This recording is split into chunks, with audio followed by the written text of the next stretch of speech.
Bienvenue pour cette nouvelle leçon d'orthographe CM1, CM2 sur les femmes et hommes d'exception. Il s'agit de la dictée 4, partie 1, c'est parti. Voici le mot à apprendre de la dictée 4. Puissant, mari, accord, se poursuivre, assurer, s'efforcer, protestant, conflit, régence italien, issue, religion, devenir catholique, malheureusement régner. On commence ensemble par la première moitié des mots. Il s'affiche à nouveau. Allez, on y va. On les étudie un par un. Le premier mot, c'est le mot puissant.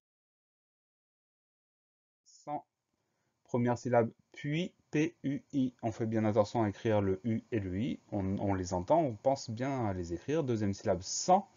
Le son S, on va l'écrire avec deux S, puisqu'il y a deux voyelles autour pour avoir le son S. Il faut bien penser à mettre ces deux S.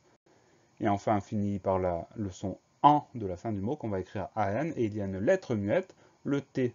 Cette lettre, on va l'entendre en mettant le mot féminin. On va dire puissante. Donc ça nous permet de nous souvenir qu'il y a un T. Puissant, P-U-I, 2-S-A-N-T. Le mot puissant est un adjectif qualificatif. On peut dire comment il est puissant. On le décline ensemble. Masculin singulier, c'est la version de la liste avec un T à la fin. Masculin pluriel, on ajoute le S du pluriel puissant, TS.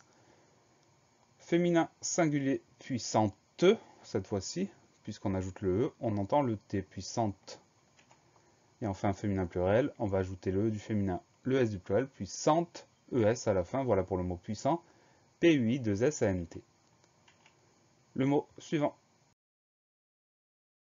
c'est le mot Marie. Alors, il existe des homophones, notamment le prénom Marie, mais dans notre liste cette semaine, il ne s'agit pas du prénom, puisque c'est un nom propre. Nous, c'est un nom commun.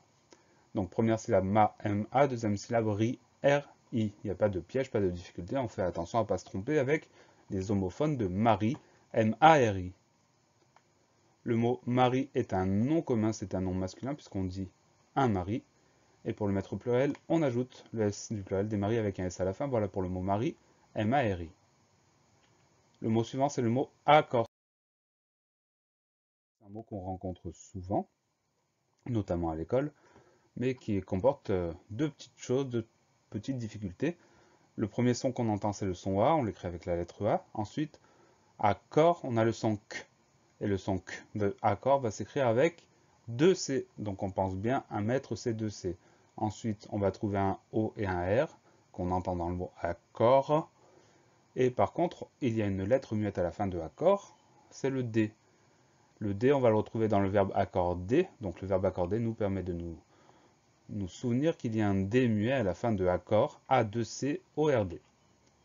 Le mot accord est un nom commun, on va dire un accord, donc c'est un nom masculin. Pour le mettre au pluriel, on ajoute le S, des accords avec un S à la fin. Voilà pour le mot accord, A2C-O-R-D. Le mot suivant n'est pas un mot seul, ce sont deux mots qui se suivent. C'est se poursuivre. On commence avec le pronom se, et ensuite on a le mot poursuivre. Le mot poursuivre, il est de la famille de suivre évidemment. Donc on va retrouver le même radical. Première syllabe de poursuivre, pour, P-O-U-R. Ça c'est un mot qu'on connaît aussi, une syllabe qu'on sait écrire. Et ensuite on trouve suivre, S-U-I-V-R-E. On pense à bien écrire le U et le I qu'on entend dans poursuivre.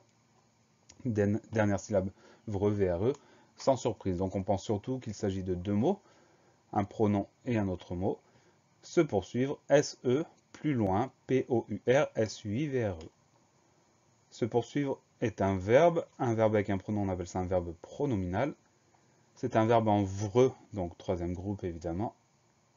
Il se conjugue deux exemples, au présent nous nous poursuivons, au passé composé vous vous êtes poursuivi. Le participe passé de poursuivre, c'est poursuivi avec un i à la fin. Voilà pour le verbe se poursuivre. S-E, plus loin, P-O-U-R-S-U-I-V-R-E. Le mot suivant, c'est le mot assurer. Le premier son qu'on entend, c'est le son A, qu'on va écrire avec la lettre A. Ensuite, on a la syllabe sur. Le son S de sur, on va l'écrire avec deux S, parce qu'il y a un A avant et un U après. Donc pour avoir le bon son, le son S, on doit mettre deux S. On pense à ces deux S. Donc A2SU.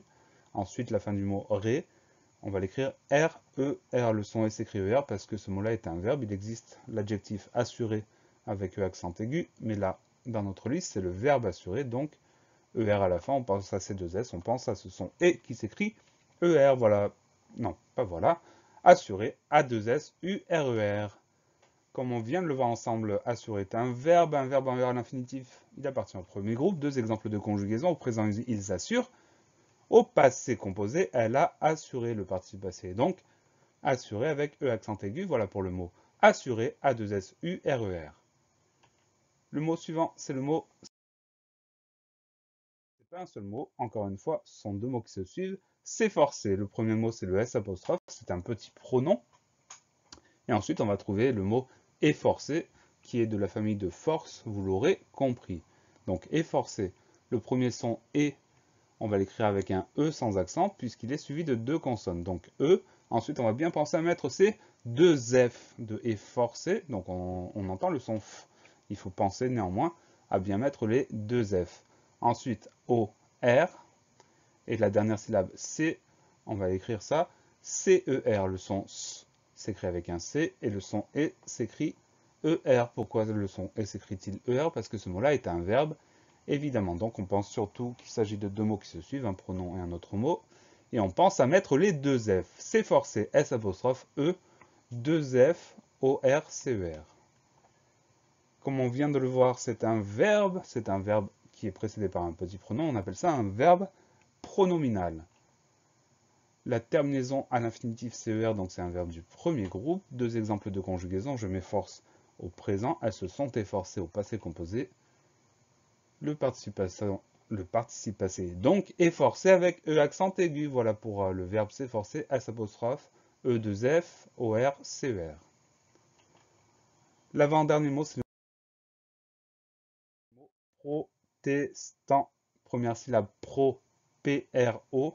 Deuxième syllabe test, T-E-S-T. Le son est de protestant, on va l'écrire avec un E sans accent puisque ce E est suivi de deux consonnes. Et enfin, à la fin du mot, on entend en, qu'on va écrire AN. Et il y a une lettre muette à la fin du mot, le T qu'on n'entend pas, mais qu'on va retrouver en mettant le mot féminin, protestante. Donc ça nous permet de nous souvenir qu'il y a bien un T muet à la fin de protestant, P-R-O-T-E-S-T, A-N-T.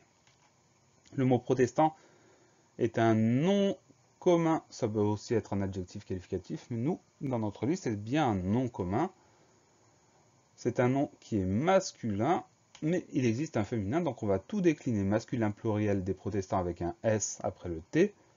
Féminin singulier, on va dire une protestante, donc on va ajouter un E après le T, et là on va entendre le T, protestante. Et enfin féminin pluriel des protestantes, avec le E du féminin, le S du pluriel. Voilà pour le mot protestant, P-R-O-T-E-S-T-A-N-T. Le dernier mot, c'est le mot con.